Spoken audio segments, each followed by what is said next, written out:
Antes desse vídeo começar, eu queria agradecer pelos 200 mil inscritos que a gente finalmente bateu nesse canal. É uma marca muito importante pra mim, eu fico muito feliz de poder criar o que eu gosto todos os santos dias e vocês conseguirem apoiar isso tudo. Muito obrigado pela sua ajuda imensa que vocês vão me dando nesses últimos tempos. E não tem nada melhor pra comemorar esses 200 mil inscritos do que um videozinho sobre a melhor empresa de terror que existe. Você com certeza já deve ter ouvido falar da Puppet Combo. Se você tá ligado no mundo do terror, nem que seja minimamente, você já deve ter visto algum streamer, algum youtuber jogar algum jogo de terror muito pixelizado, mas que tinha um estilo bem diferente de todo o resto e que, acima de tudo, dava muito medo. Ou mais especificamente, você já deve ter ouvido algum desses youtubers aqui jogar alguns desses jogos aqui. Esses caras tomaram a internet à força nos últimos anos com os jogos deles que eles vieram produzindo, chegando num ponto onde todo youtuber ou streamer que se preze já teria jogado algum jogo da Puppet Combo, ou nem que seja alguma das prévias que eles já mostraram pra todo mundo ver. O contato que eu tive com os jogos dessa empresa não é uma parada que é muito nova, mas ao mesmo tempo é nova sim, porque eu sempre gostei muito dessa empresa, eu sempre gostei muito de todos os jogos que eles faziam.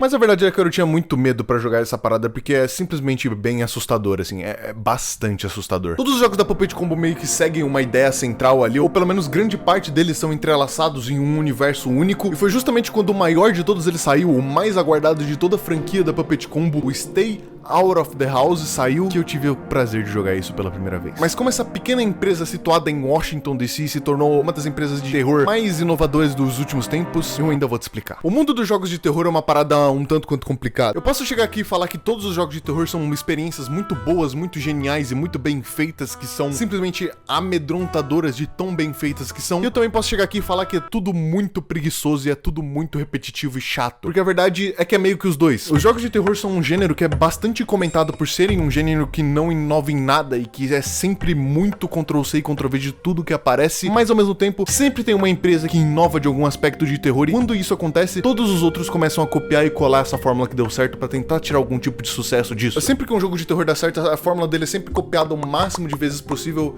até que não dê mais pra tirar dinheiro de onde tem. E isso, quando não é feita pela mesma empresa que inventou essa fórmula, é feita por todas as outras que tentam surfar nesse mesmo hype. Só que eu tenho que dar uma colher de chá pra isso, porque esse negócio não é uma coisa que acontece só no gênero de terror, mas a grande diferença entre todos os outros gêneros e o de terror é porque o gênero de terror é o que mais te afeta diretamente. Quando você joga um jogo de terror, ele tá efetivamente fazendo mal pra você. Aquele sentimento de agonia e terror pros seus instintos estarem à flor da pele por sentir que você tá em constante perigo é uma coisa que te faz mal, mas é muito bom, porque talvez a gente seja meio masoquista mesmo. Porque essa é a graça de jogos de terror, você passar por todo esse sofrimento e terror, mas ao mesmo tempo a curiosidade de descobrir o que tá acontecendo no lugar que você tá, ou na história que você tá incluso, te leva mais pra frente do que o medo de ficar parado e não terminar o jogo. Só que quando a fórmula de um jogo de terror começa a ficar muito manjada, seja o jeito que eles usam pra te dar susto, seja a estética inteira dele, e todos os jogos de terror começam a meio que surfar nessa ideia de sucesso que o seu jogo de terror teve, as pessoas começam a ficar meio irritadas com isso. Um exemplo bom desse efeito é o jump scare. Por si só, essa é uma mecânica que a maioria dos jogos de terror usam e que a maioria das pessoas que passam por isso tem raiva dessa mecânica. Justamente porque o susto de uma coisa pulando na sua cara a todo momento não significa que você tá com medo daquilo, e sim que você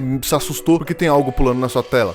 Essa é uma das dezenas de features que jogos de terror usam diversas vezes pra fazer você sentir medo de alguma forma do jogo deles. Seja isso de jumpscare na sua tela, seja crianças mortas que estão dentro de animatronics fofos, mas ninguém nunca imaginaria que a nova grande mudança e a grande nova inovação que teria nesse mercado seria jogos no estilo retrô. E os tempos para cá no mundo do terror tem tido uma grande ascensão de um estilo que não era muito utilizado recentemente, mas do nada veio à tona como uma parada muito importante, que é chamado de retro horror. Esse estilo não tem um nome certo, basicamente, esse foi o jeito que eu mais encontrei pessoas tentando categorizar ele, mas esse estilo é basicamente você pegar aqueles estilos de gráficos do PS1 e PS2 com tudo bem quadrado e pixelizado, e imagens inteiras que acabavam virando texturas retas e esticadas, e transportar isso para um jogo de terror. É claro que tem muito mais pra exportar do que só isso, porque esse estilo de jogos retrô brinca com todas as coisas que eram utilizadas naquela época de uma forma nova e inovadora. Desde uma capa dos filmes slashers dos anos de 80 e 90 até o próprio estilo de câmera dos Resident Evil clássicos, que não é mais utilizado hoje em dia, por motivos óbvios. Tudo isso pra poder te causar um medo um tanto quanto nostálgico. Mas agora que você me pergunta se terror consegue ser um estilo que fica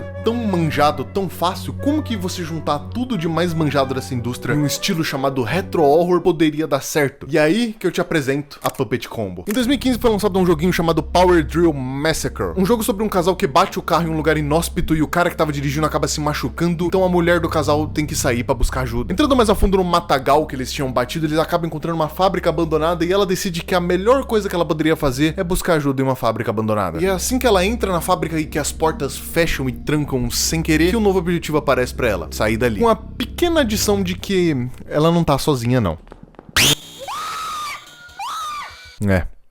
Pois é. O negócio é que, por mais que esse jogo seja bem curtinho e fraquinho naquela época, ele conseguiu prender muita gente a esse estilo, porque era uma parada nova e diferente que tinha. Ele combinava umas coisas muito manjadas do terror, como, por exemplo, jump scare e som extremamente alto, que depois meio que virou marca registrada deles. Junto com essa atmosfera antiga e decrépita, só fazia esse jogo ficar cada vez mais vivo, como se ele fosse realmente amaldiçoado e se o terror dele fosse real. Por isso ele acabou pegando tanta atenção no mundo das gameplays de terror, porque todo mundo queria ouvir o seu youtuber e streamer favorito jogando esse jogo, tomando muito susto com o quão alto e o quão aterrorizante era correr por aqueles corredores com algum bicho te perseguindo. Porque se tem uma coisa que esses caras sabem fazer muito bem é assustar você. Com o sucesso desse jogo, o ciclo da Puppet Combo sobre killers, morte, butchering, killing e outras coisas relacionadas à morte que eles sempre colocavam nos títulos dos jogos dele não parou de jeito nenhum. Cada jogo eles pegavam essa fórmula de assassinos e tentavam aprimorar ela de alguma forma, seja em um dos jogos fazendo você mesmo jogar como o próprio assassino, que nem é em Feed Me Billy e Texas Butcher, ou até fazendo o jogo ser mais aberto pra você poder tomar suas decisões e seguir o seu caminho pra tentar sobreviver e não ser morto pelo assassino. Em Night Reaper, você é uma garota que trabalha em um restaurante e você tem que voltar pra sua casa enquanto você tá sendo perseguida pelo Night Reaper, um assassino com uma máscara de pato que anda por aí em um carro pela cidade e você tem que desviar desse carro dele enquanto ela estiver passando, passar em stealth em certas partes pra você conseguir escapar do assassino e chegar em casa. Eu gosto bastante de como os jogos da Puppet Combo sempre brincam com essa ideia de filmes slasher dos anos 80 e 90. Você consegue ver muito bem o amor e o carinho que esses caras têm pra esse tipo de mídia e esse tipo de filme, quando a grande maioria dos jogos dele pagam um pau gigantesco pra esses filmes. Muitos deles parecem esses filmes de slasher como se fossem traduzidos pra um jogo de PS1. Isso quando você não vai contar outros, que o plot é literalmente sobre um filme de slasher. A coisa vai muito além deles simplesmente só gostarem disso, é a própria estética dos jogos deles, são as capas dos jogos que parecem literalmente capas de filmes daquela época. Essa empresa inteira é uma carta de amor para os filmes dessa época e isso é uma parada muito legal de você se ver. Eu acho muito legal como eles não têm medo nenhum e nem vontade de esconder isso. Os jogos da Puppet Combo são sempre centrados em assassinos. Cada um deles representa um jogo diferente e às vezes é o mesmo assassino para vários jogos, como em jogos que são uma sequência do outro. Tem alguns assassinos que aparecem em mais de um jogo, tem alguns assassinos que aparecem em um jogo só, e tem uns que a gente simplesmente não tem quase informação nenhuma sobre. Mas mesmo sendo quase todos os jogos deles sobre assassinos e assassinatos, eles conseguem brincar bastante com isso e conseguir fazer de qualquer jeito as coisas serem extremamente aterrorizantes e divertidas. Porque o charme de cada uma das histórias da Puppet Combo é justamente o quanto que eles conseguem ser terríveis na hora de fazer uma cena grotesca ou bizarra em cada um dos jogos deles. Eu acho que isso é até um desafio pra eles tentar descobrir quão bizarro eles conseguem fazer um jogo dele ser. Numa hora é uma fábrica abandonada com um assassino, na outra é uma feira maldita e sobrenatural que simplesmente é a coisa mais bizarra que eu já vi em toda a minha vida, que cospe sangue também, é bom deixar isso claro. Faz todo tipo de ritual bizarro com crianças em um orfanato. No outro, um buraco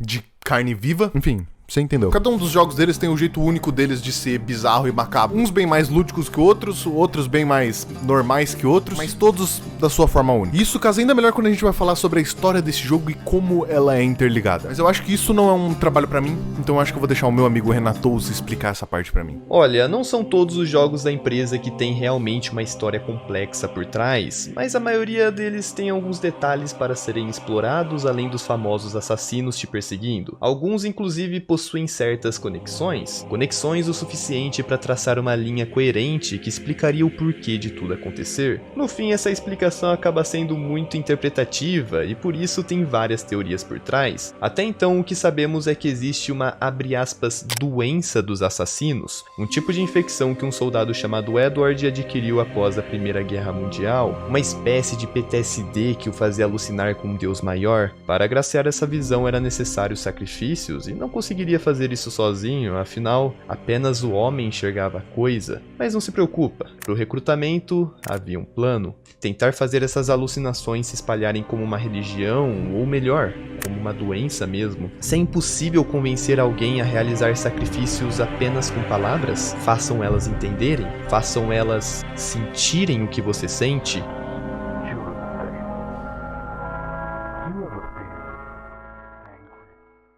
Stay Out of the House começa com uma protagonista que a gente ainda não sabe o nome, indo trabalhar em um posto de gasolina de noite. Tudo parece o mais comum que já é, por mais que você trabalhar num posto de gasolina no meio do nada de noite já é uma parada bem assustadora. O atendente que tava trabalhando lá antes de passar o turno pra você te explica tudo o que você tem que fazer e durante umas boas horas daquela madrugada você passa limpando o chão, arrumando prateleira. Bom, gastando um tempo no fliperama que tem ali. Depois de gastando bastante tempo fazendo absolutamente quase nada, ela percebe que os arredores dela não estão tão normais quanto deveriam estar. Uma van branca passa bem devagarinho pelo posto de gasolina mais de uma vez. Uma pessoa vem na loja e pergunta: você tá sozinha? E depois simplesmente caminha pela loja, compra alguma coisa e sai sem falar nada. E por mais que isso seja só algumas pessoas estranhas na calada da noite, ela tava certa.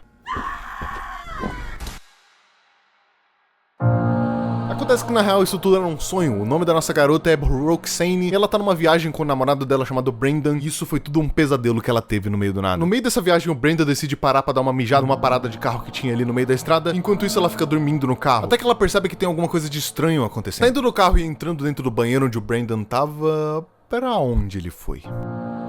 É aí que as coisas começam a ficar ainda mais interessantes. Tinha uma porta de saída na parte de trás que levava direto pra um matagal, uma espécie de pista que poderia levar pra onde o Brendan tava, talvez. Mas um pouco à frente a gente encontra uma fábrica com um moinho de um milharal dizendo que tinha sido fechada porque tava faltando dinheiro. Os donos daquela fábrica tinham se mudado pra outro lugar onde eles poderiam estabelecer alguma coisa melhor, e eles pedem desculpa a todos os moradores dali da região por não conseguir manter a fábrica. Meio estranho, porque não tem ninguém aqui. Nesse momento a gente não vê sinal de absolutamente ninguém que possa estar vivendo naquele lugar. Tá simplesmente deserto e tudo morto, não tem nada aqui. Com exceção de...